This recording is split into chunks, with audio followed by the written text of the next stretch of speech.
क्या आपने कभी महसूस किया है कि आपके कमरे में आपके अलावा भी कोई और है? अगर नहीं, तो आज की कहानी सुनने के बाद आप अपने कमरे में अकेले सोने से भी डरेंगे। तो चलिए दोस्तों, आज की कहानी सुनने से पहले आप लोगों से एक गुजारिश है कि मैं एक नया यूट्यूबर हूँ। मेरे चैनल को सपोर्ट दिखाइए और कुछ भी गलती हो तो मेरे को कमेंट में जरूर बताइएगा। मैं उस गलती का सुधार जरूर से जरूर करूंगा। तो चलिए दोस्तों, आगे बढ़ते हैं।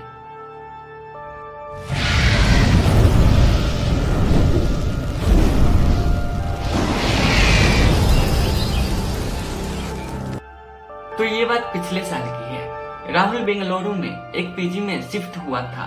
उस पीजी में कमरा छोटा था, लेकिन कमरे के अंदर 3 बिस्तर लगे हुए थे। पहला बिस्तर खिड़की के पास में ही था और दूसरा बीच में और तीसरा गेट के पास था।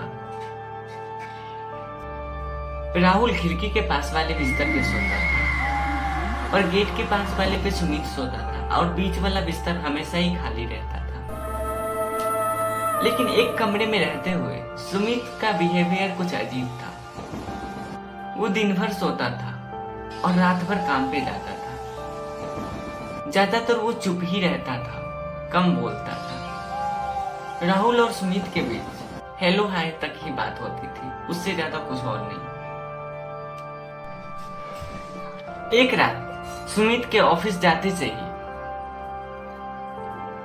राहुल खाना वाना अपना खा के सो गया। रात के ठीक 3 बजे के आसपास राहुल की आंख खुल गई।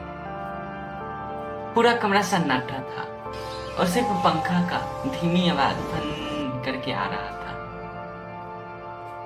तभी राहुल की नजर बीच वाले बिस्तर पे गई।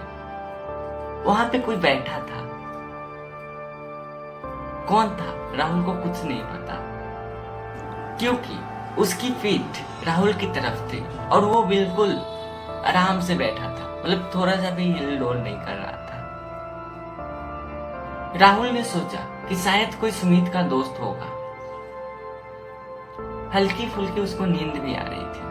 उसने उसी नींद में बोला, भाई मुझे पानी चाहिए। कोई जवाब नहीं आया। कुछ देर के चुप्पी के बाद राहुल को फिर से नींद आ गई। सुबह जब राहुल सो के उठा तो उसने वार्डन से कैजुअली पूछा कि सर, कल रात को बीच वाले बेड पे कोई आया था क्या? वार्डन ने उसे घूरते हुए देखा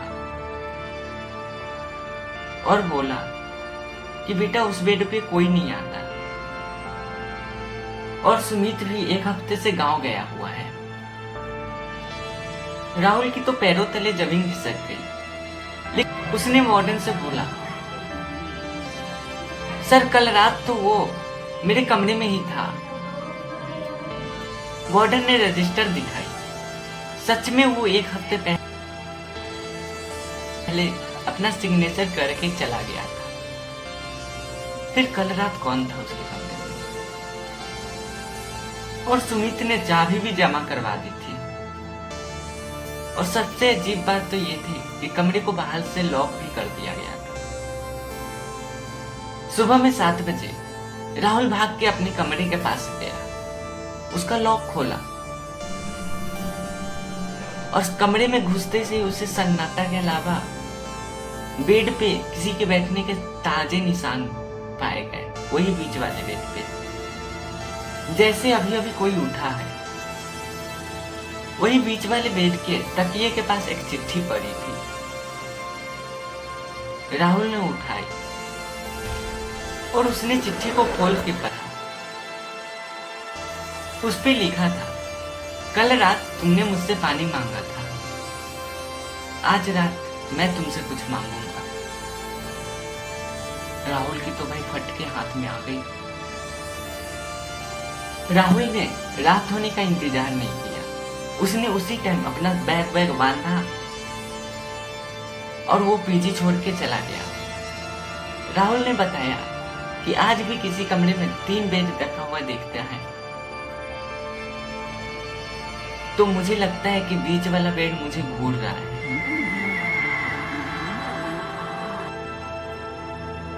क्योंकि असली डर भूतों में नहीं होता, असली डर अपने अंदर के होने वाले एहसासों में होते हैं। तो दोस्तों, कैसा लगा आप लोगों को ये कहानी? अगर अच्छा लगा हो तो वीडियो को लाइक करें और चैनल को सब्सक्राइब करें, और हाँ, बेल आइकन को ऑल पे सेट करना बिल्कुल भी ना भूलें दोस्तों। मैं नया नया यूट्यूबर हूँ, अगर कुछ गलती हो गया हो तो प्लीज़ मेरे को कमेंट में वो बताएं, मैं उसको सही करने का पूरे से पूरी ट्राई करूँगा।